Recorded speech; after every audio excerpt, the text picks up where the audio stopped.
संगम नगरी प्रयागराज में महाकुंभ में आई एक महिला का वीडियो सोशल मीडिया पर जमकर वायरल है।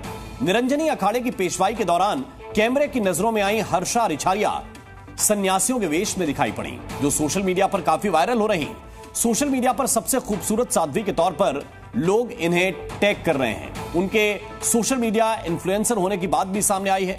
उनका कहना है कि ये 2 साल पहले ही साध्वी बनी हैं और पूरे देश को भगवा रंग में रंगने की बात कह रही हैं। और यही साध्वी इस वक्त हमारे साथ सीधी जुड़ रही हैं महाकुंभ क्षेत्र से। बहुत बहुत स्वागत है हर्षा जी आपका जी न्यूज पर। बहुत बहुत धन्यवाद, बहुत बहुत धन्यवाद। सबसे पहले तो आपको हर हर महादेव। और आपने बताया कि आप महामंडलेश्वर जी की शिष्या हैं।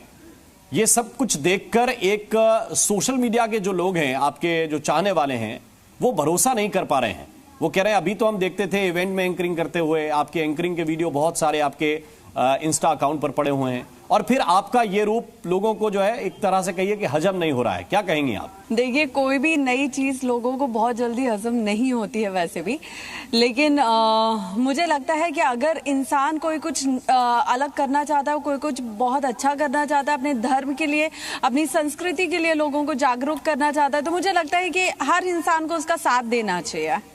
जी बिल्कुल, सबको साथ देना चाहिए। और ये परिवर्तन तो कभी भी किसी के भी जीवन में आ सकते हैं। इसे स्वीकार करने में कोई मुझे व्यक्तिगत रूप से कोई दिक्कत नहीं, लेकिन मुझे आपकी यात्रा जानने में बड़ी रुचि है। ये कैसे हुआ कि अचानक आप बड़ी मॉडर्न थी, आपका पहनावा भी उसी तरह का था, आपके काम भी उसी तरह के थे, फिर ऐसा क्या हुआ अचानक कि मन जो है धर्म कर्म में रम गया? देखिए, मैं नो डाउट, मैं जिस प्रोफेशन से बिलोंग करती थी वहाँ पे मैं बिल्कुल वेस्टर्न कल्चर को फॉलो कर रही थी। लेकिन जब से मैं महादेव के रंग में रंगी हूँ और उसके बाद मैं भक्ति की राह पे चली हूँ, उसके बाद मैं अपने परम पूज्य गुरुदेव से मिली हूँ, तो तब से मैं उस साधना से, उस भक्ति से, भजन कीर्तन से मैं निकल ही नहीं पाई हूँ। और वो एक ऐसी दुनिया है, मुझे लगता है कि जब जो भी व्यक्ति इसमें आ गया या इसमें समा गया, वो इससे कभी निकलना ही नहीं चाहेगा।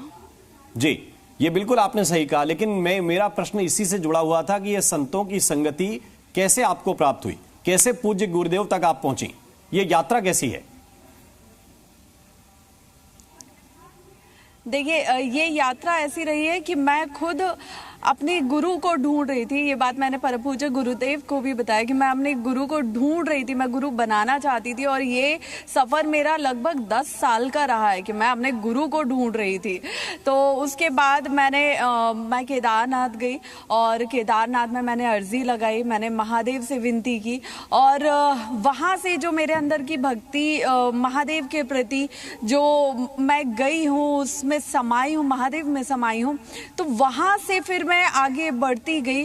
और फिर अचानक से मुझे गुरुदेव का सानिध्य प्राप्त हुआ, उनका आशीर्वाद प्राप्त हुआ। उसके बाद जो कहते हैं ना कि मैं जो भटक रही थी इधर से उधर, मुझे एक सही दिशा मेरे गुरुदेव ने दिखाई है। उसके बाद मैं उस दिशा पे चल रही हूँ, बहुत अच्छे से चल रही हूँ। अब 2 तरह की दुनिया आपने व्यक्तिगत रूप से अनुभव की है। एक वो जहां पे हंसना खेलना, दूसरे तरह का आनंद है, वेस्टर्न कल्चर वाला आनंद है, जिसमें लोग शराब पी रहे हैं, आनंद कर रहे हैं, बड़े बड़े म्यूजिक पे, हैवी साउंड्स पे डांस कर रहे हैं, और एक दूसरी तरफ यहां भी स्पिरिचुअलिटी का आनंद है।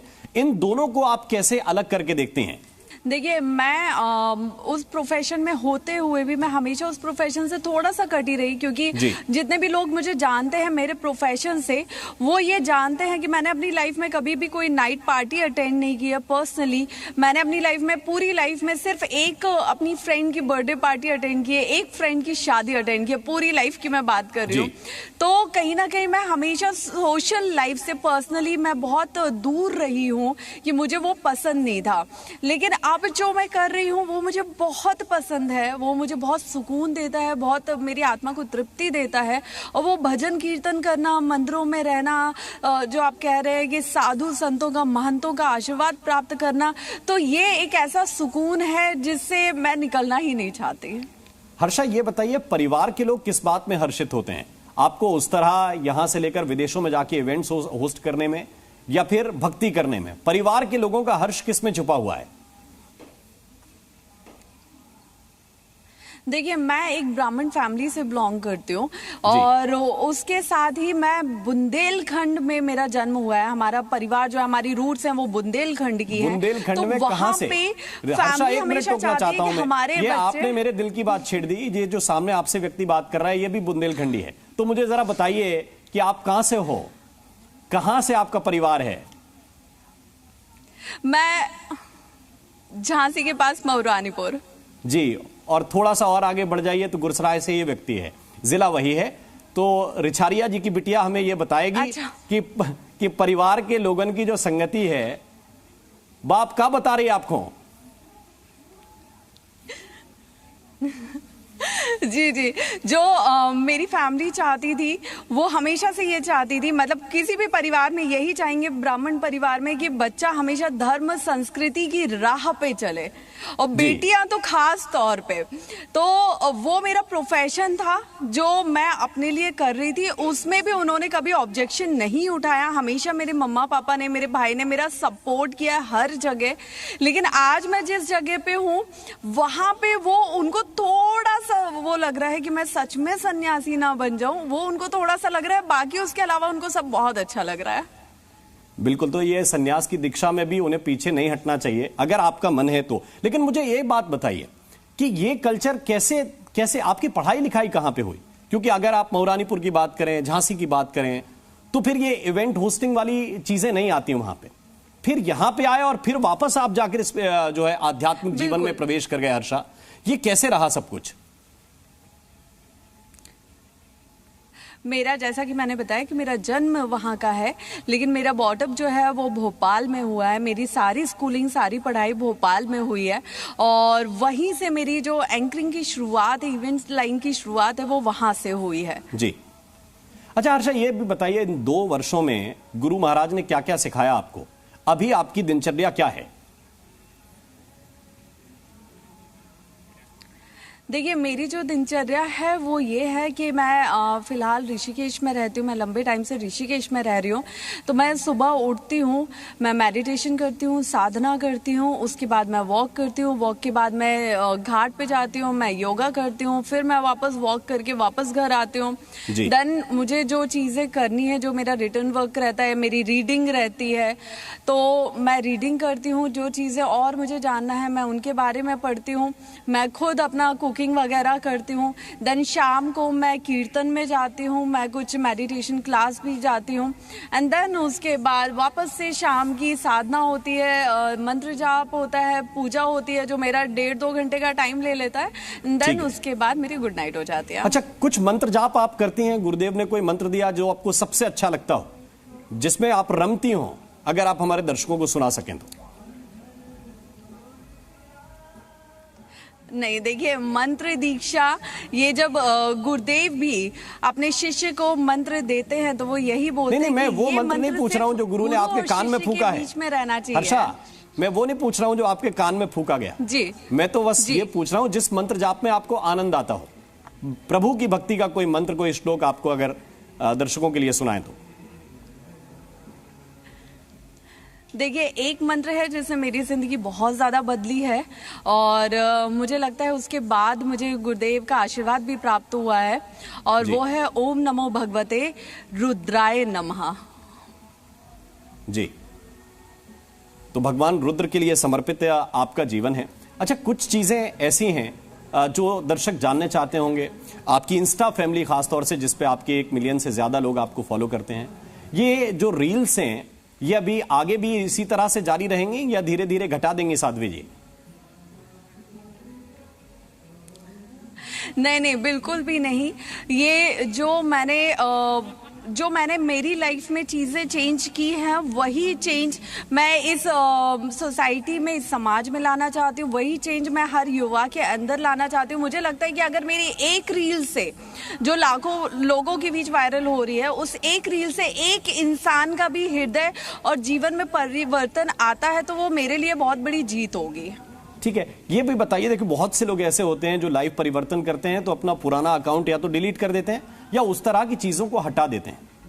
आपने कुछ भी नहीं बदला है, आपके पुराने भी वीडियोस हैं वो भी हम देख पा रहे हैं उसमें, और नए आध्यात्मिक रूप में तो सब देख ही रहे हैं। ऐसा क्यों आपने चुना? उसका एक बहुत मेन रीजन था, और वो रीजन यही था कि मुझसे कोई पूछे उसके बारे में और मैं बता पाऊँ। और बहुत से ट्रोलर्स उसको ट्रोल भी कर रहे हैं, जो मैं उसको बहुत पॉजिटिव वे में ले रही हूँ। मेरा यही सोचना था कि जो भी मेरा प्रोफाइल देखेगा वो मेरे दोनों रूपों को देखेगा, कि 2 साल 3 साल पहले क्या मेरे प्रोफाइल में था, क्या मेरी लाइफ में था, क्या मेरे प्रोफेशन में था, और आज 2-3 साल बाद मैं कैसे जी रही हूँ, क्या कर रही हूँ।